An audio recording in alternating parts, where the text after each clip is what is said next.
Iran ಯುದ್ಧಕ್ಕೆ Pakistan entry, Trump master ಪ್ಲಾನ್ಗೆ ಸಿಕ್ಕಿಬಿದ್ದ ಪಾಕಿಸ್ತಾನ. ನಮಸ್ಕಾರ ವೀಕ್ಷಕರೇ, ಅಮೆರಿಕ ಮತ್ತು ಇಸ್ರೇಲ್ ಜಂಟಿಯಾಗಿ ಇರಾನ್ ಮೇಲೆ ಸಾರ್ತಾ ಇರುವಂತಹ ಯುದ್ಧ ಇದೀಗ ಅತ್ಯಂತ ಇಂಟ್ರೆಸ್ಟಿಂಗ್ ಘಟ್ಟವನ್ನು ತಲುಪಿದೆ. ಮಧ್ಯಪ್ರಾಚ್ಯದಲ್ಲಿ ಶುರುವಾಗಿರುವ ಈ ಬೆಂಕಿಯ ಕಿಡಿ ಈಗ ನೇರವಾಗಿ ನಮ್ಮ ಪಕ್ಕದ ಮನೆ ಪಾಕಿಸ್ತಾನಕ್ಕೆ ತಟ್ಟುವ ಎಲ್ಲ ಲಕ್ಷಣಗಳು ಸ್ಪಷ್ಟವಾಗಿ ಗೋಚರಿಸ್ತಾಗಿದೆ. ಹೌದು, ಈ ಭೀಕರ ಯುದ್ಧದಲ್ಲಿ ಪಾಕಿಸ್ತಾನ ಅಕ್ಷರಶಃ ಅಡಕತ್ತರಿಯಲ್ಲಿ ಸಿಕ್ಕಾಕಿಕೊಂಡಿದೆ. ಇರಾನ್ ವಿರುದ್ಧದ ಯುದ್ಧಕ್ಕೆ ಇಳಿಯಲೇಬೇಕಾದ ಅನಿವಾರ್ಯತೆ ಪಾಕಿಸ್ತಾನಕ್ಕೆ ಹಂತವಾಗಿ ಸೃಷ್ಟಿಯಾಗ್ತಾ ಇದೆ. ಒಂದು ವೇಳೆ ಪಾಕಿಸ್ತಾನ ಏನಾದರೂ ಈ ಯುದ್ಧಕ್ಕೆ ಎಂಟ್ರಿ ಕೊಟ್ರೆ ಭಾರತಕ್ಕೆ ಅದಕ್ಕಿಂತ ದೊಡ್ಡ ಹಬ್ಬ ಇನ್ನೊಂದಿಲ್ಲ. ಯಾಕಂದ್ರೆ ತಾನೇ ತೋಡಿದ ಗುಂಡಿಗೆ ಪಾಕಿಸ್ತಾನ ತಾನೇ ಬೀಳುವ ಕಾಲ ಹತ್ತಿರ ಬಂದಾಗಿದೆ. ಅಷ್ಟಕ್ಕೂ ಈ ಯುದ್ಧದಲ್ಲಿ ಪಾಕಿಸ್ತಾನ ಹೇಗೆ ಸಿಕ್ಕಾಕಿಕೊಳ್ತಾಗಿದೆ? ಪಾಕಿಸ್ತಾನದ ಈ ಉಪಪ್ರಧಾನಿ ಇಶಾನ್ ದಾರ್ ಇರಾನ್ಗೆ ಕೊಟ್ಟ ಕಾಮಿಡಿ ವಾರ್ನಿಂಗ್ ಏನು ಗೊತ್ತಾ? ಸೌದಿ ಅರೇಬಿಯಾವನ್ನ ನಂಬಿಕೊಂಡಿದ್ದ ಪಾಕಿಸ್ತಾನ ಈಗ್ಯಾಕೆ ಮೌನವಾಗಿದೆ? ಅಮೆರಿಕ ಅಧ್ಯಕ್ಷ ಡೊನಾಲ್ಡ್ ಟ್ರಂಪ್ ಅವರ ಮೇಲೆ ಬೇಡ್ತಾ ಇರುವಂತಹ ಈ ಭಾರೀ ಒತ್ತಡವೇನು? ಜೊತೆಗೆ ಟ್ರಂಪ್ ಅವರು ಪಾಕಿಸ್ತಾನವನ್ನ ಯುದ್ಧ ಭೂಮಿಗೆ ನುಗ್ಗಿಸುವ ಮಾಸ್ಟರ್ ಪ್ಲಾನ್ ಏನು? ಬನ್ನಿ ಇವತ್ತಿನ ಈ ಡೀಟೇಲ್ಡ್ ವಿಡಿಯೋದಲ್ಲಿ ಜಗತ್ತಿನ ಕಣ್ಣಿಗೆ ಮಣ್ಣೆರಚುವುದಕ್ಕೆ ಪ್ರಯತ್ನ ಮಾಡ್ತಾ ಇರುವ ಪಾಕಿಸ್ತಾನದ ಅಸಲಿ ಬಣ್ಣವನ್ನ ಎಳೆಯಾಗಿ ಬಿಚ್ಚಿಡ್ತೀವಿ. ಆದರೆ ಅದಕ್ಕಿಂತ ಮುಂಚೆ ಭಿಕ್ಷೆ ಬೇಡಬೇಕಾದ್ರೆ ಸೌದಿ ಅರೇಬಿಯಾ, ಕತಾರು, ಇರಾನ್ ಮುಂದೆ ಹೋಗಿ ನಿಲ್ತಾ ಇದ್ದ ಪಾಕಿಸ್ತಾನ ಈಗ ಇವೇ ಭಿಕ್ಷೆ ಹಾಕದಂತಹ ದೇಶಗಳು ಈಗ ಇಕ್ಕಟ್ಟಿಗೆ ಸಿಕ್ಕಾಕೊಂಡಿವೆ, ಯುದ್ಧ ಮಾಡ್ತಾ ಇದ್ದಾವೆ. ಪಾಕಿಸ್ತಾನ ಯಾರ ಪರವಾಗಿ ನಿಲ್ಲಬೇಕು? ಯಾಕಂದ್ರೆ ಇರಾನ್ ಹತ್ರನೂ ಭಿಕ್ಷೆ ಬೇಡಿದೆ ಪಾಕಿಸ್ತಾನ. ಸೌದಿ ಅರೇಬಿಯಾ ಹತ್ರ ಎಂಥ ಭಿಕ್ಷೆ ಬೇಡಿದೆ ಗೊತ್ತಾ? ಭಿಕ್ಷೆ ಹಾಕದಂತಹ ಸೌದಿ ಅರೇಬಿಯಾದ ರಾಜ ಪಾಕಿಸ್ತಾನಕ್ಕೆ ಒಂದು ಷರತ್ತನ್ನು ಹಾಕಿ ಭಿಕ್ಷೆ ಹಾಕಿದ್ದಾರೆ.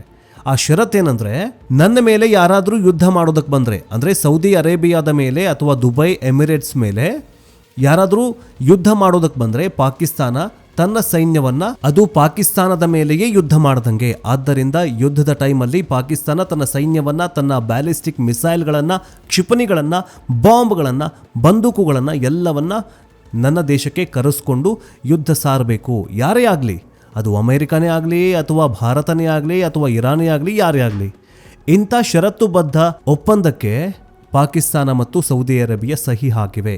ಈಗ ಪಾಕಿಸ್ತಾನಕ್ಕೆ ಬುದ್ಧಿ, ಅಂದರೆ ಈಗ ತಾನೇ ತೋಡಿದ ಹಳ್ಳದಲ್ಲಿ ಪಾಕಿಸ್ತಾನ ಬೀಳ್ತಾಗಿದೆ. ಇದರ ಬಗ್ಗೆ ನಿಮಗೇನು ಅನಿಸುತ್ತೆ? ಪಾಕಿಸ್ತಾನ ನಿಜಕ್ಕೂ ಸರ್ವನಾಶ ಆಗಬೇಕಾ? ಅಲ್ಲೂ ಕೂಡ ಹಿಂದೂ ಸನಾತನ ಧರ್ಮ ಸ್ಥಾಪನೆಯಾಗಬೇಕಾ? ಈ ಪಾಕಿಸ್ತಾನ ಆದಷ್ಟು ಬೇಗ ಭಾರತದ ಭಾಗವಾಗಬೇಕಾ? ಕಮೆಂಟ್ ಬಾಕ್ಸ್ನಲ್ಲಿ ತಿಳಿಸಿ. ಬನ್ನಿ ವಿಡಿಯೋವನ್ನು ಶುರು ಮಾಡೋಣ. ವೀಕ್ಷಕರೇ, ಮಿಡಲ್ ಈಸ್ಟ್ನಲ್ಲಿ ಯುದ್ಧ ಶುರುವಾದ ತಕ್ಷಣ ಬಹುತೇಕ ಭಾರತೀಯರಿಗೆ ಮೂಡಿರುವಂತಹ ಮೊದಲ ಪ್ರಶ್ನೆ ಅಂತಂದರೆ, ಅಲ್ಲ, ಪಾಕಿಸ್ತಾನ ಮತ್ತು ಸೌದಿ ಅರೇಬಿಯಾದ ನಡುವೆ ಒಂದು ಬೃಹತ್ ಡಿಫೆನ್ಸ್ ಫ್ಯಾಕ್ಟ್ ಅಂದರೆ ರಕ್ಷಣಾ ಒಪ್ಪಂದ ಆಗಿತ್ತಲ್ಲ, ಅದರ ಕತೆ ಏನಂತ? ಒಂದು ಕಡೆ ಅಫ್ಘಾನಿಸ್ತಾನದಲ್ಲಿರುವ ತಾಲಿಬಾನಿಗಳು ನಿರಂತರವಾಗಿ ಪಾಕಿಸ್ತಾನದ ಗಡಿಯೊಳಗಡೆ ನುಗ್ಗಿ ದಾಳಿ ಮಾಡ್ತಾ ಇದ್ದಾರೆ. ಪಾಕಿಸ್ತಾನದ ಬಾಗಲೊಳಗೆ ಮನೆಯೊಳಗಡೆ ನುಗ್ಗಿ ಬಾಂಬ್ ಸ್ಫೋಟ ಮಾಡ್ತಿದ್ದಾರೆ. ಅದರ ಬಗ್ಗೆ ಸೌದಿ ಅರೇಬಿಯಾ ಎಲ್ಲೂ ಕೂಡ ಚಕಾರ ಎತ್ತಲಿಲ್ಲ. ಪಾಕಿಸ್ತಾನಕ್ಕೆ ಸಣ್ಣದಾಗಿಯೂ ಕೂಡ ಸಹಾಯ ಮಾಡೋದಕ್ಕೆ ಯಾರೂ ಮುಂದೆ ಬರಲಿಲ್ಲ. ನೋಡಿ, ಒಂದು ವಿಷಯ ಹೇಳ್ತೀನಿ ವೀಕ್ಷಕರೇ, ಇದೇ ಇಸ್ಲಾಂ ಬಾಹುಳ್ಯವಿರುವಂತಹ ಅಥವಾ ಇಸ್ಲಾಂ ರಾಷ್ಟ್ರಗಳು ನಮ್ಮ ಭೂಮಿಯ ಮೇಲೆ 53ಕ್ಕೂ ಹೆಚ್ಚು ರಾಷ್ಟ್ರಗಳಿದ್ದಾವೆ. ಪಾಕಿಸ್ತಾನವೂ ಸೇರಿದಂತೆ, ಇರಾನ್ ಕೂಡ ಸೇರಿದಂತೆ. ಎಷ್ಟು ಹೇಳಿ? 53ಕ್ಕೂ ಹೆಚ್ಚು ಇಸ್ಲಾಂ ರಾಷ್ಟ್ರಗಳಿದ್ದಾವೆ. ಈ 53 ಬೇಡ, 50 ಇಟ್ಕೊಳ್ಳೋಣ, ಜಸ್ಟ್ ಒಂದು ಎಕ್ಸಾಂಪಲ್ ಅಂತ. ಈ 50 ದೇಶಗಳು ಪಾಕಿಸ್ತಾನಕ್ಕೆ ಇದು ಒಂದು ನನ್ನ ಬಾಂಧವ ಅಥವಾ ಅಣ್ಣ ತಮ್ಮ, ಇವನು ಕೂಡ ನಮ್ಮ ಇಸ್ಲಾಂ ಧರ್ಮಕ್ಕೆ ಸೇರಿದವನು ಅಂತ ಹೇಳಿ ಯಾರೊಬ್ಬರು ಕೂಡ ಈ ಪಾಕಿಸ್ತಾನಕ್ಕೆ ಸಹಾಯ ಮಾಡೋಕ್ಕೆ ಬರ್ತಾಗಿಲ್ಲ. ಓಕೆ, ಅದನ್ನು ನಾವು ಅರ್ಥ ಮಾಡ್ಕೊಳ್ಬಹುದು. ಯಾಕಂದರೆ ಈ ರಕ್ಷಣಾ ಒಪ್ಪಂದ ಇದಾಗಲೇ, ಅದರಲ್ಲೂ ಒಂದು ಸ್ವಲ್ಪ ಏನೋ ಸೌದಿ ಅರೇಬಿಯಾ ಒಂಚೂರು ಹೆಲ್ಪ್ ಮಾಡ್ತಾಗಿತ್ತು. ಆದರೆ ಹೆಲ್ಪ್ ಮಾಡುವಂತಹ ನೆಪದಲ್ಲಿ ಒಂದು ಡಿಫೆನ್ಸ್ ಆ್ಯಕ್ಟ್ ಅಂದರೆ ಒಂದು ರಕ್ಷಣಾ ಒಪ್ಪಂದವನ್ನು ಮಾಡಿಕೊಂಡಿದ್ದಾರೆ. ಯಾರ್ಯಾರು? ಈ ಸೌದಿ ಅರೇಬಿಯಾ ಮತ್ತು ಪಾಕಿಸ್ತಾನ. ಈ ರಕ್ಷಣಾ ಒಪ್ಪಂದ ಆದಾಗಲೇ ಒಂದು ಲೆಕ್ಕಾಚಾರ ಇತ್ತು.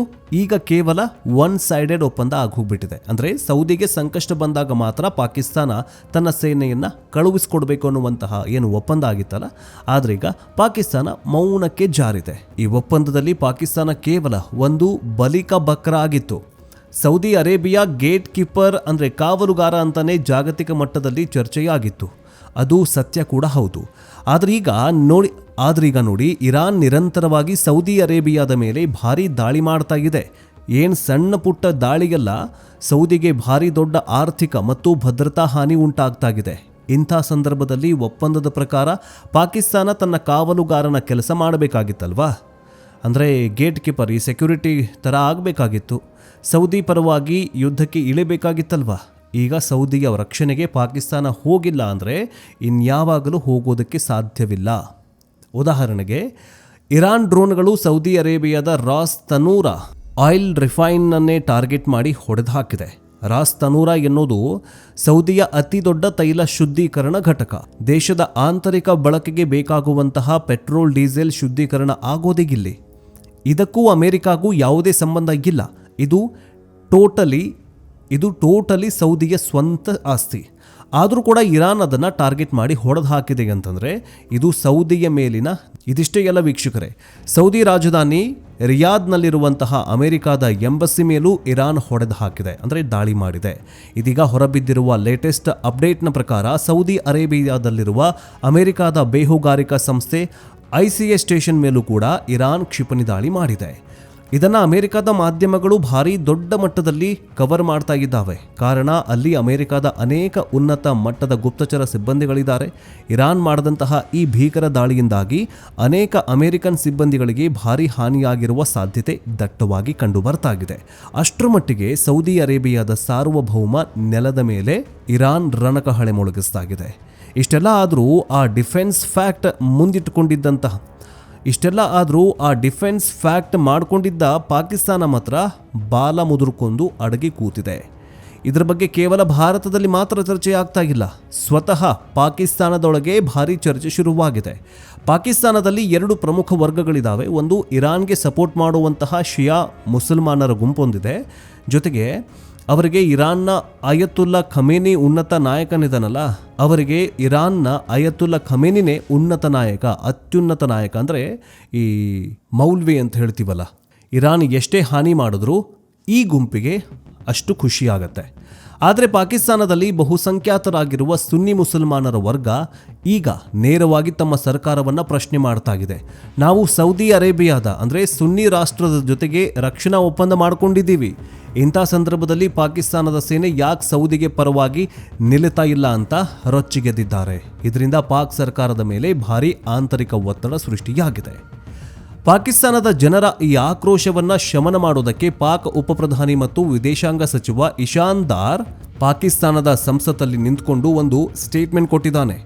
ಅದನ್ನು ಕೇಳಿದ್ರೆ ನೀವು ನಗಬೇಕೋ ಅಥವಾ ಪಾಕಿಸ್ತಾನದ ಬುದ್ಧಿ ಮಟ್ಟಕ್ಕೆ ಮರುಕ ಪಡಬೇಕು ಅನ್ನೋದೇ ಗೊತ್ತಾಗೋದಿಲ್ಲ. ಆತ ಏನು ಹೇಳ್ತಾನೆ ಗೊತ್ತಾ? ನಾವು ಇತ್ತೀಚೆಗೆ ಇರಾನ್ ಜೊತೆಗೆ ಮಾತನಾಡಿಕೊಂಡಿದ್ದೇವೆ. ಪಾಕಿಸ್ತಾನ ಮತ್ತು ಸೌದಿ ಅರೇಬಿಯಾದ ನಡುವೆ ಇರುವಂತಹ ಡಿಫೆನ್ಸ್ ಫ್ಯಾಕ್ಟನ್ನು ಅವರಿಗೆ ನೆನಪು ಮಾಡಿಕೊಡ್ತಾ ಇದ್ದೇವೆ. ನೀವೇನಾದರೂ ಸೌದಿ ಅರೇಬಿಯಾದ ಮೇಲೆ ದಾಳಿ ನಿಲ್ಲಿಸದೆ ಹೋದರೆ ನಾವು ಕೂಡ ಯುದ್ಧಕ್ಕೆ ಇಳಿಬೇಕಾಗತ್ತೆ ಅಂತ ಇರಾನ್ಗೆ ಎಚ್ಚರಿಕೆ ಕೊಟ್ಟಿದ್ದೇವೆ ಅಂತ ಹೇಳಿದ್ದಾನೆ. ಯಾರು? ಪಾಕಿಸ್ತಾನದ ವಿದೇಶಾಂಗ ಸಚಿವ. ಇಷ್ಟೇ ಹೇಳಿದರೆ ಪರವಾಗಿಲ್ಲ, ಪಾಕಿಸ್ತಾನ ಏನೋ ಧೈರ್ಯ ಮಾಡಿ ಇರಾನ್ಗೆ ಧಮಕಿ ಹಾಕಿದೆ ಅಂತ ನಂಬಬಹುದಿತ್ತೇನೋ. ಆದರೆ ಮುಂದುವರೆದು ಇಶಾನ್ ದಾರ್ ಒಂದು ಭಾರಿ ಬಿಲ್ಡಪ್ ಡೈಲಾಗ್ ಬೇರೆ ಹೊಡೆದಿದ್ದಾನೆ. ನಾವು ಯಾವಾಗ ಇರಾನ್ಗೆ ಈ ರೀತಿ ಎಚ್ಚರಿಕೆ ಕೊಟ್ವೋ ತಕ್ಷಣವೇ ಇರಾನ್ ಸೌದಿಯ ಮೇಲಿನ ದಾಳಿಯನ್ನು ಕಡಿಮೆ ಮಾಡಿದೆ. ನಮ್ಮ ಎಚ್ಚರಿಕೆಯ ಕಾರಣದಿಂದಾಗಿ ಇವತ್ತು ಸೌದಿ ಅರೇಬಿಯಾ ಮತ್ತು ಒಮಾನ್ ಮೇಲೆ ದಾಳಿಗಳು ಕಡಿಮೆಯಾಗ್ತಾ ಇದೆ. ಆದರೆ ಇರಾನ್ ತನ್ನ ಕೋಪವನ್ನು ಕತಾರ್, UAE, ಕುವೈತ್, ಜೋರ್ಡಾನ್ ಮೇಲೆ ತೀರಿಸ್ಕೊಳ್ತಾಗಿದೆ. ಸೌದಿ ಸೇಫ್ ಆಗಿರುವುದಕ್ಕೆ ನಾವೇ ಕಾರಣ ಅಂತ ಪಾಕಿಸ್ತಾನ ಕೂಲಾಗಿ ಹೇಳ್ತಾಗಿದೆ. ನೋಡಿ ಎಂಥ ಕಾಮಿಡಿ ಪೀಸ್ ಈ ಪಾಕಿಸ್ತಾನದ ವಿದೇಶಾಂಗ ಸಚಿವ. ಪಾಕಿಸ್ತಾನದ ಉಪಪ್ರಧಾನಿ ಹೇಳಿದಂತಹ ಮಾತಿನಲ್ಲಿರುವಂತಹ ಅಸಲಿ ಸತ್ಯ ಏನು ಗೊತ್ತಾ? ಇರಾನ್ ನಿಜವಾಗಲೂ ಸೌದಿ ಅರೇಬಿಯಾ ಮತ್ತು ಒಮಾನ್ ಮೇಲೆ ದಾಳಿ ಕಡಿಮೆ ಮಾಡಿದೆಯಾ? ಖಂಡಿತ ಇಲ್ಲ.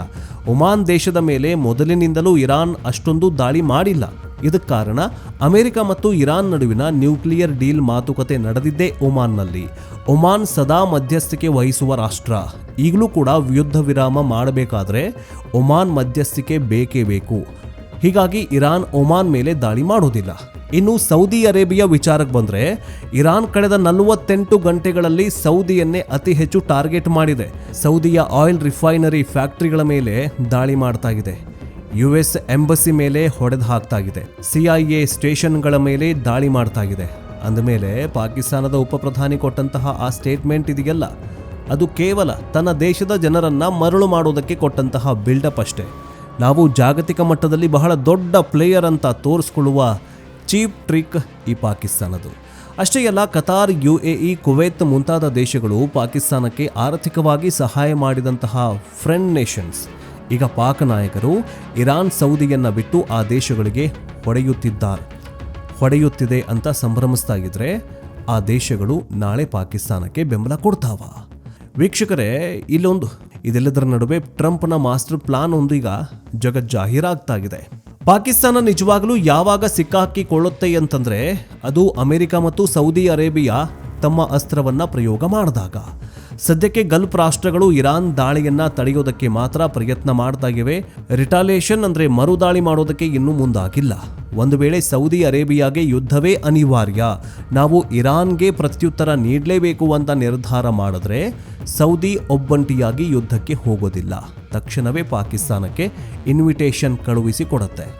ಬನ್ನಿ, ನಾನು ಯುದ್ಧ ಮಾಡ್ತಾ ಇದ್ದೀನಿ, ನಿನ್ನ ಸೈನಿಕರನ್ನು ತಂದು ನಿಲ್ಲಿಸು, ನಿನ್ನಲ್ಲಿರುವಂತಹ ಬಂದೂಕು, ಗುಂಡು, ಮಿಸೈಲು, ಕ್ಷಿಪಣಿ ಏನೇನಿದಾವಲ್ಲ ಬಾ ತಂದಿಲ್ಲಿ ನಿಲ್ಲಿಸು, ಯುದ್ಧ ಮಾಡು ಇರಾನ್ ಜೊತೆಗೆ, ಇರಾನ್ ವಿರುದ್ಧ ಯುದ್ಧ ಮಾಡುವಂತ ಸೌದಿ ಅರೇಬಿಯಾದ ರಾಜ ಹೇಳ್ತಾನೆ. ಯಾಕಂತಂದ್ರೆ ಇರಾನ್ ಕೇವಲ ಪರ್ಷಿಯನ್ ಗಲ್ಫ್ ಕಡೆಗೆ ಮಾತ್ರ ಗಮನ ಹರಿಸ್ತಾ ಇದೆ. ಇರಾನ್ನ ಪೂರ್ವ ಮತ್ತು ಉತ್ತರ ಭಾಗವನ್ನ ಎಂಗೇಜ್ ಮಾಡಬೇಕಾದ್ರೆ ಪಾಕಿಸ್ತಾನ ತನ್ನ ಗಡಿಯಿಂದ ಯುದ್ಧವನ್ನ ಆರಂಭಿಸಲೇಬೇಕು. ಸೌದಿ ಅರೇಬಿಯಾ ಪಾಕಿಸ್ತಾನಕ್ಕೆ ಡಿಫೆನ್ಸ್ ಫ್ಯಾಕ್ಟ್ ನೆನಪಿದೆಯಲ್ಲ, ಬನ್ನಿ ಯುದ್ಧಕ್ಕೆ ಅಂತ ಆರ್ಡರ್ ಮಾಡುತ್ತೆ. ಪಾಕಿಸ್ತಾನ ಯುದ್ಧಕ್ಕೆ ಎಂಟ್ರಿ ಆಯಿತು ಅಂತಂದ್ರೆ ಮುಂದೆ ಏನಾಗತ್ತೆ ನೀವೇ ಊಹೆ ಮಾಡಿಕೊಳ್ಳಿ. ಇರಾನ್ ತನ್ನ ಸಾವಿರಾರು ಡ್ರೋನ್ ಮತ್ತು ಬ್ಯಾಲಿಸ್ಟಿಕ್ ಮಿಸೈಲ್ಗಳನ್ನು ನೇರವಾಗಿ ಪಾಕಿಸ್ತಾನದ ಕಡೆಗೆ ನುಗ್ಗಿಸುತ್ತೆ. ನಿಮಗೆ ನೆನಪಿರಲಿ, ಪರ್ಷಿಯನ್ ಗಲ್ಫ್ನಲ್ಲಿ ಅಮೆರಿಕಾದ ಪೆಟ್ರಿಯಾಟ್ ಮತ್ತು ಥಾಡ್ನಂತಹ ಅತ್ಯಾಧುನಿಕ ಏರ್ ಡಿಫೆನ್ಸ್ ಸಿಸ್ಟಮ್ಗಳೇ ಇರಾನ್ ಮಿಸೈಲ್ಗಳನ್ನು ತಡೆಯೋದಕ್ಕೆ ಪರದಾಡ್ತಾ ಇದ್ದಾವೆ. ಇನ್ನು ಪಾಕಿಸ್ತಾನದ ಬಳಿ ಇರೋದೆಲ್ಲ ನಿಮಗೆಲ್ಲ ಗೊತ್ತಿದೆಯಲ್ಲ, ಮೇಡ್ ಇನ್ ಚೀನಾ ಕೊಟ್ಟಿರುವಂತಹ ಡಬ್ಬಾ ಏರ್ ಡಿಫೆನ್ಸ್ ಸಿಸ್ಟಮ್ಗಳು. ಪಾಕಿಸ್ತಾನ ಈ ಯುದ್ಧಕ್ಕೆ ಎಂಟ್ರಿ ಕೊಟ್ಟರೆ ಅಲ್ಲಿ ಭರ್ಜರಿ ದಿವಾಳಿಯಾಗೋದು 100% ಗ್ಯಾರಂಟಿ. ಪಾಕಿಸ್ತಾನದ ಈ ಬಿಲ್ಡಪ್ಗೆ ತಾಲಿಬಾನಿಗಳೇ ಹೆದರ್ತಾ ಇಲ್ಲ. ಇತ್ತೀಚೆಗಷ್ಟೇ ನೂರ್ ಖಾನ್ ಏರ್ ಬೇಸ್ ಅನ್ನ ಉಡಾಯಿಸಿದಂತಹ ತಾಲಿಬಾನಿಗಳು ಕಳೆದ ವರ್ಷ ನಡೆದಂತಹ ಆಪರೇಷನ್ನಲ್ಲಿ ಪಾಕಿಸ್ತಾನದ 7 ಚೆಕ್ ಪೋಸ್ಟ್ಗಳನ್ನು ನಾವು ವಶಕ್ಕೆ ಪಡೆದಿದ್ದೀವಿ ಅಂತ ಘೋಷಣೆ ಮಾಡಿಕೊಂಡಿದ್ದಾರೆ. ಬಡ ತಾಲಿಬಾನಿಗಳನ್ನ ಎದುರಿಸೋದಕ್ಕೆ ಆಗದ ಪಾಕಿಸ್ತಾನ ಇರಾನ್ನಂತಹ ದೈತ್ಯ ರಾಷ್ಟ್ರವನ್ನ ಎದುರಿಸ್ತಾವ? ನೀವೇ ಹೇಳಿ. ಇದೆಲ್ಲದರ ನಡುವೆ ಅಮೆರಿಕ ಅಧ್ಯಕ್ಷ ಡೊನಾಲ್ಡ್ ಟ್ರಂಪ್ ಅವರ ಮೇಲೆ ಭಾರಿ ಒತ್ತಡ ಬೀಳುತ್ತಾಗಿದೆ. ಟ್ರಂಪ್ ಅಂದುಕೊಂಡಿದ್ರು ಇರಾನ್ ಕೇವಲ ಗಲ್ಫ್ನಲ್ಲಿರುವ ನಮ್ಮ ಏರ್ ಬೇಸ್ಗಳನ್ನು ಮಾತ್ರ ಟಾರ್ಗೆಟ್ ಮಾಡಬಹುದು, ಅರಬ್ ನಗರಗಳ ಮೇಲೆ ದಾಳಿ ಮಾಡೋದಿಲ್ಲ ಅಂತ ಟ್ರಂಪ್ ಅಂದುಕೊಂಡಿದ್ರು. ಆದರೆ ಇರಾನ್ ಈಗ ದುಬೈ, ಅಬುದಾಬಿ, ದೋಹಾ, ರಿಯಾದ್ ಸೇರಿದಂತೆ ಇಡೀ ಮಿಡಲ್ ಈಸ್ಟ್ ಅನ್ನ ಧಗಧಗನೆ ಹೊತ್ತಿ ಉರಿಯುವಂತೆ ಮಾಡ್ತಾ ಇದೆ. ಇಡೀ ಈ ಮಿಡಲ್ ಈಸ್ಟ್ ಅನ್ನ ದಾಳಿ ಮಾಡಿ ಸುಟ್ಟು ಭಸ್ಮ ಮಾಡೋದಕ್ಕೆ ಹೊರಟಿದೆ. ಹಾರ್ಮುಜ್ ಜಲಸಂಧಿ ಬಂದಾಗಿ ಏಷ್ಯಾದ ಸ್ಟಾಕ್ ಮಾರ್ಕೆಟ್ಗಳು ಕೊಲ್ಯಾಪ್ಸ್ ಆಗ್ತಾ ಇದೆ. ಅಮೆರಿಕದ ಎಕ್ಸ್ಪರ್ಟ್ಸ್ಗಳು ಇದು ಅಮೆರಿಕಾಗೆ ಸಂಬಂಧಪಟ್ಟ ವಿಚಾರ ಅಲ್ಲವೇ ಅಲ್ಲ, ಕೇವಲ ನೇತನ್ಯಾಹು ಮಾತಿಗೆ ಮರುಳಾಗಿ ಟ್ರಂಪ್ ಈ ಯುದ್ಧ ಘೋಷಿಸಿದ್ದು ಮಹಾ ಅಪರಾಧ ಅಂತ ಟೀಕಿಸ್ತಾಗಿದ್ದಾರೆ. ಅಮೆರಿಕದಲ್ಲಿ ಮಿಡ್ ಟರ್ಮ್ ಎಲೆಕ್ಷನ್ ಹತ್ತಿರ ಬರ್ತಾ ಇರೋದ್ರಿಂದ ಟ್ರಂಪ್ಗೆ ಇದು ಭಾರಿ ತಲೆನೋವಾಗಿದೆ. ಹೀಗಾಗಿ ಟ್ರಂಪ್ ಈಗ ಒಂದು ಮಾಸ್ಟರ್ ಪ್ಲಾನ್ ಮಾಡಬಹುದು. ಯುದ್ಧವನ್ನ ಇಲ್ಲಿಗೆ ನಿಲ್ಲಿಸಿದರೆ ಅಮೆರಿಕಾಗೆ ಅವಮಾನ. ಹೀಗಾಗಿ ಇರಾನ್ ಅನ್ನ ಕಟ್ಟಿ ಹಾಕೋದಕ್ಕೆ ಅಮೆರಿಕಾದ ಬದಲಿಗೆ ಪಾಕಿಸ್ತಾನವನ್ನ ಯುದ್ಧ ರಂಗಕ್ಕೆ ಇಳಿಸಬಹುದು. ಪಾಕಿಸ್ತಾನವನ್ನ ಬಲಿಪಶುವನ್ನಾಗಿ ಮಾಡಿ ಅಮೆರಿಕ ಸೇಫ್ ಆಟ ಆಡಬಹುದು. ವೀಕ್ಷಕರೇ, ಕೊನೆಯದಾಗಿ ಹೇಳೋದಾದ್ರೆ ಪಾಕಿಸ್ತಾನದ ಸಾಮಾನ್ಯ ಜನರಿಗೆ ಈ ಯುದ್ಧದ ಬಿಸಿ ಇನ್ನೂ ಕೂಡ ಅರ್ಥವಾಗಿಲ್ಲ. ಅವರು ಈಗಲೂ ಕೂಡ ಸೋಷಿಯಲ್ ಮೀಡಿಯಾದಲ್ಲಿ AI ವಿಡಿಯೋಗಳನ್ನು ಹಾಕಿ ಇಸ್ರೇಲ್ಗೆ ಹಿನ್ನಡೆಯಾಗಿದೆ, ಇರಾನ್ ಗೆಲ್ತಾ ಇದೆ ಅಂತ ಮಜಾ ತಗೊಳ್ತಿದ್ದಾರೆ. ಆದರೆ ಸದ್ಯ ಪರಿಸ್ಥಿತಿಯನ್ನು ನೋಡಿದ್ರೆ ಶೀಘ್ರದಲ್ಲೇ ಈ ಫೇಕ್ ವಿಡಿಯೋಗಳ ಕಾಲ ಮುಗಿಯಲಿದೆ. ಪಾಕಿಸ್ತಾನದ ಜನರೇ ತಮ್ಮ ಮೊಬೈಲ್ನಲ್ಲಿ ತಮ್ಮ ದೇಶದ ಮೇಲೆ ಬೀಳುವ ರಿಯಲ್ ಬಾಂಬ್ ಸ್ಫೋಟದ ದೃಶ್ಯಗಳನ್ನು ರೆಕಾರ್ಡ್ ಮಾಡಿ ಸೋಷಿಯಲ್ ಮೀಡಿಯಾಗೆ ಅಪ್ಲೋಡ್ ಮಾಡುವ ದಿನಗಳು ಹತ್ತಿರ ಬರ್ತಾ ಇದೆ. ಪಾಕಿಸ್ತಾನ ತಾನು ತೋಡಿದ ಉಗ್ರವಾದ ಗುಂಡಿಗೆ ತಾನೇ ಬೀಳುವ ಕಾಲ ಸನ್ನಿಹಿತವಾಗ್ತಾ ಇದೆ. ವೀಕ್ಷಕರೇ, ನಿಮಗೇನನ್ಸುತ್ತೆ? ಪಾಕಿಸ್ತಾನವನ್ನ ಯುದ್ಧ ರಂಗಕ್ಕೆ ತಳ್ಳಲು ಅಮೆರಿಕ ಮತ್ತು ಸೌದಿ ಅರೇಬಿಯಾ ಯಶಸ್ವಿ ಆಗ್ತಾವಾ? ಪಾಕಿಸ್ತಾನದ ಉಪ ಪ್ರಧಾನಿ ಇರಾನ್ಗೆ ಕೊಟ್ಟಿರುವ ಆ ವಾರ್ನಿಂಗ್ ಕೇವಲ ಕಾಮಿಡಿಯೋ ಅಥವಾ ನಿಜಕ್ಕೂ ಪಾಕ್ಗೆ ಅಷ್ಟು ಶಕ್ತಿ ಇದೆಯಾ?